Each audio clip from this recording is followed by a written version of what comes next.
Audio Jungle.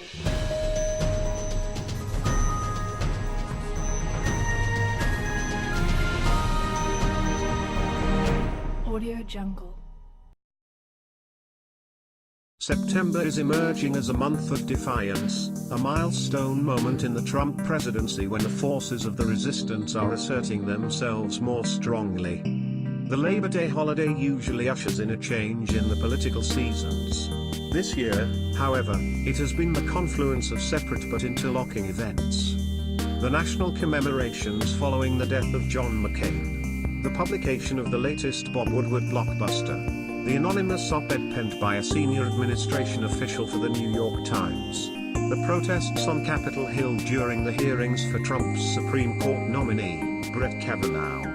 Even the launch of the latest Nike advertising campaign featuring Colin Kaepernik, the African-American NFL star who began the kneeling protest.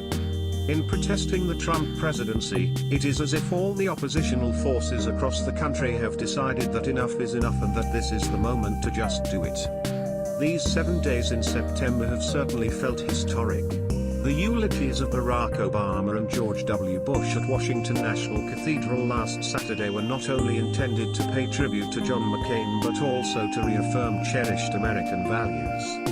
Meghan McCain, speaking with the power of grief, sought to redefine what is meant by American greatness, the real thing, as she so scathingly put it, not cheap rhetoric from men who will never come near the sacrifice.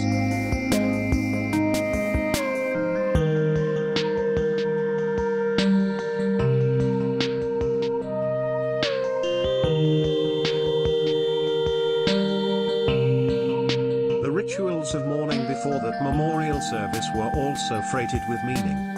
The appearance of the White House Chief of Staff John Kelly and the Defense Secretary James Mattis alongside Cindy McCain as the funeral cortege stopped off at the Vietnam War Memorial looked like an attempt to reassert the norms of national life, following the incivility of the flag controversy and President Trump's meager and grudging expression of respect for a one-time pal whom he refused to call a war hero. John McCain, as others have written, had intricately choreographed his final farewell as a rebuke to Donald Trump. What was striking, however, was the willingness of those who spoke and those who applauded from the pews to play the roles he assigned them. In that sacred setting of the National Cathedral, this seemed to be a concerted congregational attempt to redeem the soul of America. The atmosphere in the American Capitol, so solemn that day, changed with manic suddenness when the Washington Post published the first excerpts from Bob Woodward's new book, Fear. Not since the early days of the Bill Clinton scandal involving Monica Lewinsky has the mood here been so feverish. But while the mood changed, the Woodward revelations were a continuation of this September story of resistance. Washington's chronicler-in-chief, a journalistic star of Watergate, described an administrative coup d'etat, of administration officials secretly trying to subvert the president by hiding key policy documents and disregarding orders. If the Woodward book felt like a hurricane ripping through town, the anonymous New York Times column struck like a late-afternoon tornado. I am part of the resistance inside the Trump administration.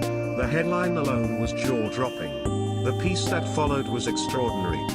Then Barack Obama bookended the week with his strongest public criticism of the president so far, lambasting him for not attacking white supremacists and neo-Nazis in Charlottesville, and accusing his administration of crazy stuff. After the speech, the Republican National Committee labeled Barack Obama the resistor-in-chief.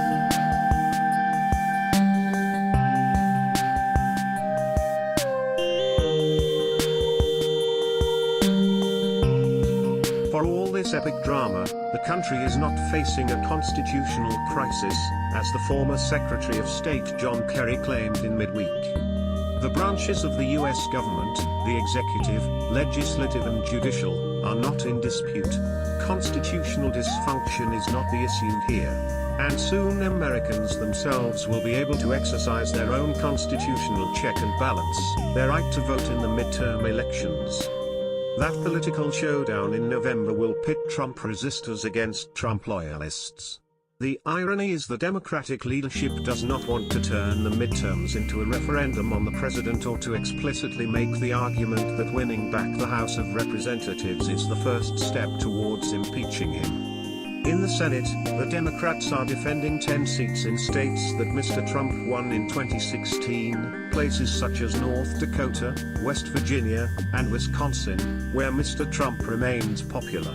On the House side, the election will be decided in suburban swing seats by moderate voters, who do not always respond to the more strident anti-Trump rhetoric of the left. For the Democrats, it makes sense to localize the midterm elections rather than federalize them. The events of these 7 days in September will galvanize Donald Trump's base supporters.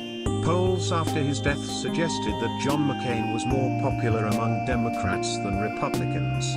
In that memorial at the National Cathedral, they would have seen the Washington establishment at prayer honoring one of its own. They will interpret the Woodward book and New York Times article as the liberal media working in tandem with the establishment, even what Mr. Trump calls the deep state working to subvert him. The headline event this week for Trump's evangelical supporters is that Brett Kavanaugh looks to be heading for the Supreme Court bench, giving it a more firmly conservative majority. In what feels more and more like a climactic struggle, the divide between the two Americas, the country that rallies around Mr. Trump, and the country repulsed by him, is being rendered more starkly. The cheers for the president at his heartland rallies are louder than ever. And so are the howls of protest and resistance.